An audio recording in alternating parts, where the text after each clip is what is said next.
ಶ್ರೀಮತೆ ರಾಮಾನುಜಾಯ ನಮಃ. ಶ್ರೀಮದ್ ವರವರಮುನಿಯೇ ನಮಃ.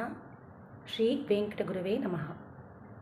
ಅಸ್ಮದ್ಗುರು ಸಮಾರಂಭಾಂ ಯತಿಶೇಖರ ಮಧ್ಯಮಾಂ ಲಕ್ಷ್ಮೀವಲ್ಲಭ ಪರ್ಯಂತಾಂ ವಂದೇ ಗುರುಪರಂಪರಾಂ.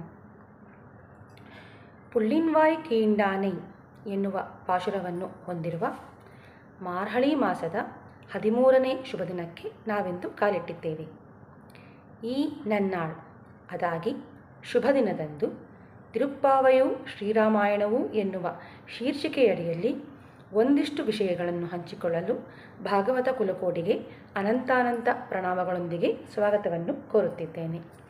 ಆಚಾರ್ಯರ ಪಾದಾರವಿಂದಗಳಿಗೆ ನಮಿಸುತ್ತಾ ಇಂದಿನ ಪಾಶುರಾನುಸಂಧಾನ ಮಾಡೋಣ ಬನ್ನಿ. புள்ளின்வாய் கீழ்ந்தானை பொல்லாரக்கனை கிள்ளிக்கடைந்தானை கீர்த்திமை பாடிப்போய் பிள்ளைகளெல்லாரும் பாவைக்களம் புக்கார் வெள்ளி எழுந்து வியாழம் உறங்கித்து புள்ளும் சிலம்பினகான் போதரிக்கண்ணினாய் குள்ள குளிர குடைந்து நீராடாதே பள்ளிக்கிடத்தையோ பாவாய் நீ நன்னாளாள் ಕಳ್ಳಂ ತವಿರ್ದು ಕಲಂದೇಲೋರೆಂಬಾವಾಯ್. ಈ ಪಾಶುರಕ್ಕೆ ಶ್ರೀಯುತ ಕೌಶಿಕರ ಕನ್ನಡ ಭಾಷಾಂತರ ಹೀಗಿದೆ. ಸೀಳಿ ಬಕನನು ರಾವಣಾಸುರನ ತೃಣದ ಒಲು ಲೀಲೆಯಿನ್ ತೆಗೆದೊಗೆದ ಚಕ್ರವರ್ತಿಯ ಬಾಲಲೀಲೆಗಳ ಪೊಗಳುತ್ತಾ ಬಾಲೆಯರು ತಾವೆಲ್ಲ ಸಂಕೇತದಡಿಯೊಳಿಹರು ಓಲಗಿಸಿ ಶುಕ್ರಪುಟ್ಟಃ ಬೃಹಸ್ಪತಿಯುತ ಬೀಳುಗೊಂಡನು ಪಕ್ಷಿಗಳು ಕೂಗಿ ಕರೆಯುತಿಹ ವೇಳುತ್ತ ಭೃಂಗಾರಿ ನೇತ್ರೆ ನಿದ್ದೆಯನುಳಿದು ನಮ್ಮನಿ ಸೇರಬೇಕವು. ಈ ಪಾಶುರದಲ್ಲಿ ಗೋದೆಯು ಸುಂದರವಾದ ಕಮಲದಂತಹ ಕಣ್ಣುಳ್ಳ ಗೋಪಿಯನ್ನು ಎಬ್ಬಿಸ ಹೊರಟಿದ್ದಾಳೆ. ಕೃಷ್ಣನು ಪರಮರಸಿಕನಾದ್ದರಿಂದ ಇವಳನ್ನು ಕರೆದುಕೊಂಡು ಹೋದರೆ ತಮ್ಮ ಅಭಿಮತ ಸಿದ್ಧಿಸುವುದು ಎಂದು ಇಂತಹ ಕೃಷ್ಣಪ್ರಿಯೆಯು ತಮ್ಮ ಕೂಟಕ್ಕೆ ಕಳಶಪ್ರಾಯಳು ಎನ್ನುವ ಹೆಮ್ಮೆಯಿಂದಲೂ ಅವಳನ್ನು ಎಬ್ಬಿಸಿ ಕರೆದೊಯ್ಯುವ ಇಚ್ಛೆಯೊಂದಿಗೆ ಬಂದಿದ್ದಾಳೆ ಗೋದೆ ತನ್ನ ಸಖಿಯರೊಡಗೂಡಿ. ಗೋಕುಲದಲ್ಲಿ ಎಲ್ಲೆಲ್ಲೂ ಶ್ರೀಕೃಷ್ಣನನ್ನು ಕೊಂಡಾಡುವರು. ಹಾಗೆಯೇ ಅಯೋಧ್ಯಾನಗರಿಯಲ್ಲಿ ಶ್ರೀರಾಮನನ್ನು ಕೊಂಡಾಡುವರು.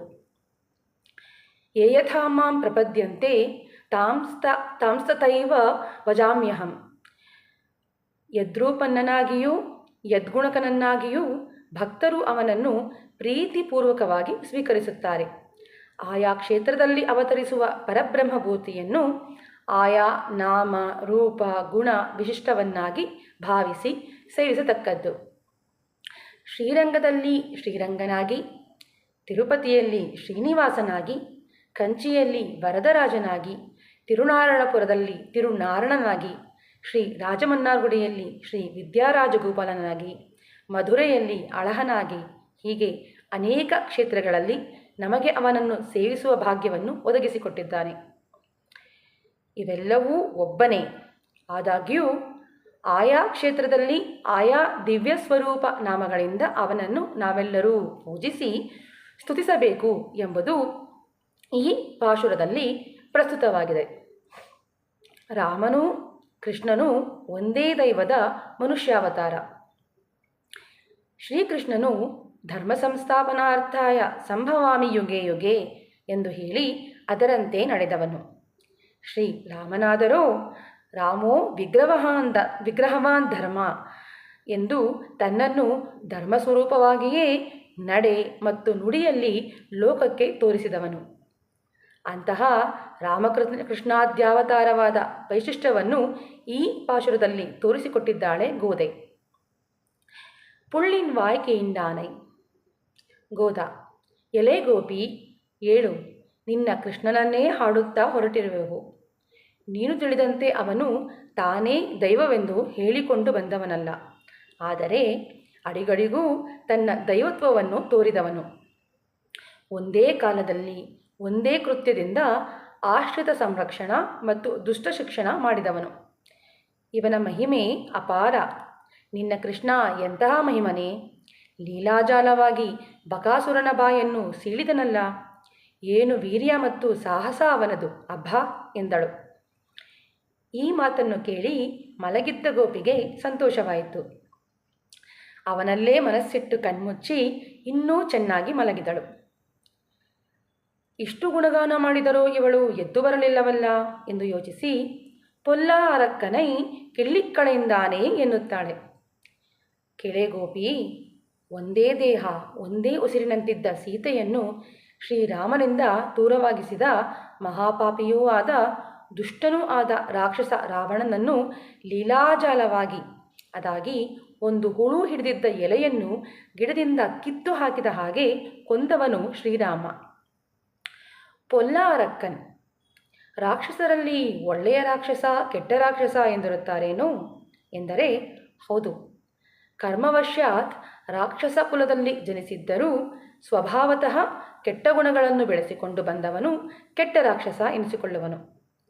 ಹಾಗಾದರೆ ಒಳ್ಳೆಯ ರಾಕ್ಷಸನೆಂದರೆ ಯಾರು ಎಂದರೆ ಶ್ರೀರಾಮಾಯಣದ ವೃತ್ತಾಂತವನ್ನು ಉದಾಹರಿಸುತ್ತಾರೆ ನಮ್ಮ ಪೂರ್ವಾಚಾರ್ಯರುಗಳು. ಒಂದೇ ಗರ್ಭದಲ್ಲಿ ಜನಿಸಿದ ಮೂವರು ಶ್ರೀರಾಮನಿಗೆ ಮನಸೋತವರು. ರಾವಣನು ರಾಮನ ಪರಾಕ್ರಮಕ್ಕೆ ಮನಸೋತ. ಆದರೆ ಸೀತೆಯನ್ನು ಅವನಿಂದ ಬೇರ್ಪಡಿಸಿ ಅಸುನೀಗಿದ.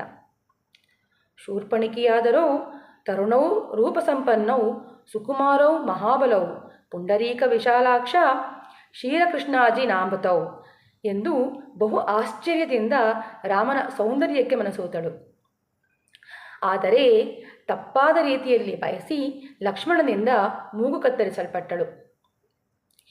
ವಿಭೀಷಣನು ರಾಮನ ಶೀಲಕ್ಕೆ ಗುಣಸ್ವಭಾವಕ್ಕೆ ಮನಸೋತು ಸರಿಯಾದ ರೀತಿಯಲ್ಲಿ ಅವನನ್ನು ಬಯಸಿ ಅವನ ಶರಣು ಹೊಂದಿ ರಾಮನ ಸ್ನೇಹ ಪ್ರೀತಿ ವಿಶ್ವಾಸವನ್ನು ಗಳಿಸಿದನು. ಹಾಗಾಗಿ ವಿಭೀಷಣನೆಂಬ ಒಬ್ಬ ಒಳ್ಳೆಯ ರಾಕ್ಷಸನು ಇದ್ದಿದ್ದರಿಂದ ರಾವಣನನ್ನು ಪೊಲ್ಲ ಅರಕ್ಕನ್ ಅದಾಗಿ ದುಷ್ಟ ರಾಕ್ಷಸ ಎನ್ನುತ್ತಿದ್ದಾಳೆ ಗೋದೆ. ಅಂತಹ ಶ್ರೀರಾಮನೇ ಈಗ ಶ್ರೀಕೃಷ್ಣನಾಗಿ ನಮ್ಮೊಡನಿದ್ದಾನೆ ಎಂದು ಗೋದೆ ಹೇಳಿದ್ದನ್ನು ಕೇಳಿ ಆ ಗೋಪಿಯು, ಏನು, ನಮ್ಮ ಕೃಷ್ಣನೇ ಇದನ್ನು ಮಾಡಿದ್ದು ಎಂದು ಆಶ್ಚರ್ಯದಿಂದ ಕೇಳಿದೊಡನೆ ಗೋದೆಯು ಕೀರ್ತಿಮೈ ಪಾಡಿಪ್ಪೋಯ್, ಹೌದು ಸಖಿ, ನಿನ್ನ ಕೃಷ್ಣನ ವೀರ್ಯವೇ ವೀರ್ಯ.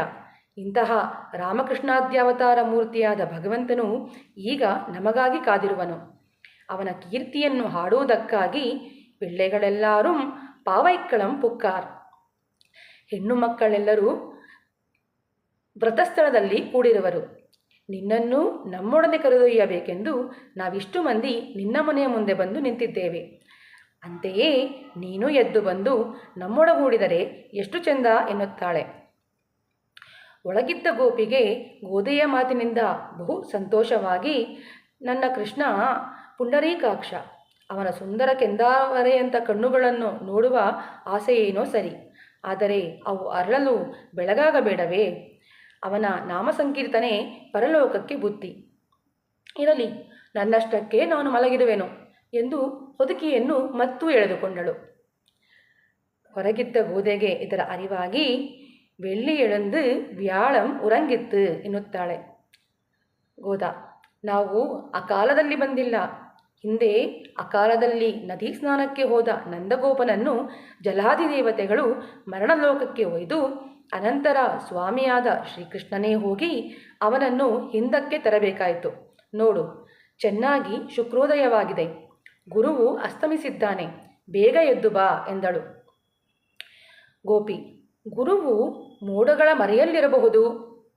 ಹೋದ, ಎಲೆ ಹುಡುಗಿ, ನೀನು ಬೆಳಗಾಗಿರುವುದು ತಿಳಿದು ಸುಮ್ಮನೆ ಕೃಷ್ಣ ಪ್ರೇಮದ ಭಾವನಾ ಪ್ರಪಂಚದಲ್ಲಿ ತನ್ಮಯಳಾಗಿದ್ದೀಯ. ಪುಳ್ಳುಂ ಶಿಲಂಬಿನ ಕಾಣ್. ಪಕ್ಷಿಗಳು ತಮ್ಮ ಆಹಾರವನ್ನು ಹುಡುಕುತ್ತಾ ಎದ್ದು ಹೊರಟಾಯಿತು. ಪೋದರಿಕ್ಕಣ್ಣಿನಾಯ್, ಹೂವಿನಂಥ ಸೊಬಗನ್ನು ಜಿಂಕೆಯಂಥ ಕಣ್ಣಿನ ಸೌಂದರ್ಯವನ್ನು ಹೊಂದಿದವಳಾದ ನನ್ನ ಪ್ರಿಯಸಖಿಯೇ, ಆ ಹಕ್ಕಿಗಳ ಕಲರವವೂ ನಿನ್ನ ಕಿವಿಗೆ ಬೀಳುತ್ತಿಲ್ಲವೇ? ಕುಳ್ಳಕ್ಕುಳಿರ ಕುಡೆಯಿಂದ ನೀರಾಡಾದೆ ಪಳ್ಳಿಕ್ಕಿಡತ್ತಿಯೋ ಪಾವಾಯಿನಿ ನನ್ನಾಣಾಳ್. ಸೂರ್ಯನು ಸಂಪೂರ್ಣವಾಗಿ ಉದಯಿಸುವ ಮುನ್ನವೇ ಎದ್ದು ನಮ್ಮ ವಿರಹತಾಪ ತೀರುವಂತೆ ತಣ್ಣಗಿರುವ ನೀರಿನಲ್ಲಿ ನೀರಾಡದೆ ಕೃಷ್ಣಾನುಭವಕ್ಕಾಗಿ ಸಿಕ್ಕ ಈ ಶುಭ ದಿನದ ಅವಕಾಶವನ್ನು ಕೈಬಿಟ್ಟು ನೀ ಹೀಗೆ ಮಲಗಿರುವುದು ಉಚಿತವೇ? ಕಳ್ಳಂ ತವಿರ್ந்து ಕಲಂದೇಲೋರ್.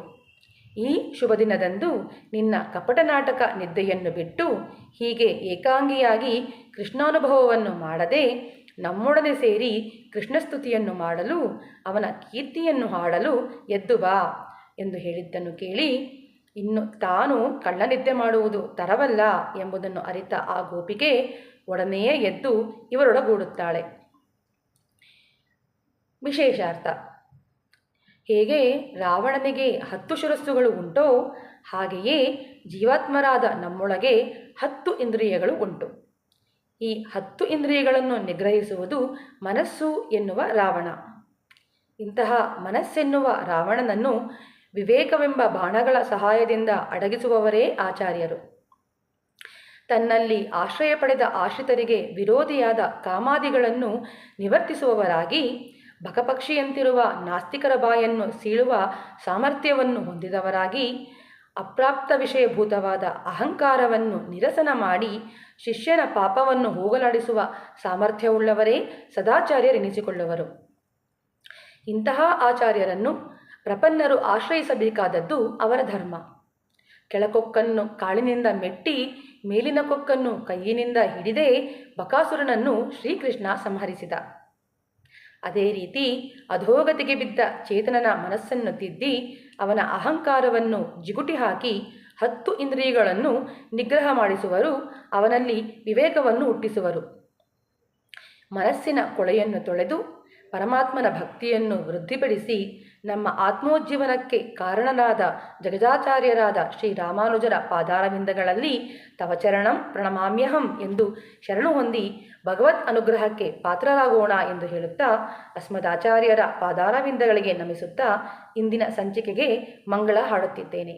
ಅಡಿಯೇನ್ ರಾಮಾನುಜದಾಸಿ ಕೃಷ್ಣ ತಪಸ್ವಿನಿ. ಮಂಗಳಂ ಕೌಸಲೇಂದ್ರಾಯ ಮಹನೀಯ ಗುಣಾಬ್ಧಯೇ ಚಕ್ರವರ್ತಿ ತನೂಜಾಯ ಸಾರ್ವಭೌಮಾಯ ಮಂಗಳಂ ಶ್ರೀಮತ್ಯೈ ವಿಷ್ಣುಚಿತ್ತಾರ್ಯ ಮನೋನಂದನ ಹೇತವೇ ನಂದನಂದನ ಸುಂದರಿಯೇ ಗೋದಾಯೇ ನಿತ್ಯಮಂಗಳಂ ಶ್ರೀಮತೆ ಸೌಮ್ಯಜಾ ಮಾತೃ ಮುನೀಂದ್ರಾಯ ಮಹಾತ್ಮನೆ ಶ್ರೀರಂಗವಾಸಿನೇ ಭೂಯಾತ್ ನಿತ್ಯಶ್ರೀರ್ ನಿತ್ಯಮಂಗಳಂ. ஆண்டாள் ரங்கமன்னார் திருவடிகளே சரணம். ஆழ்வார் எம்பெருமானார் ஜீயர் திருவடிகளே சரணம். ஆச்சாரியன் திருவடிகளே சரணம். ஸ்ரீமதே ராமானுஜாய நமஹ.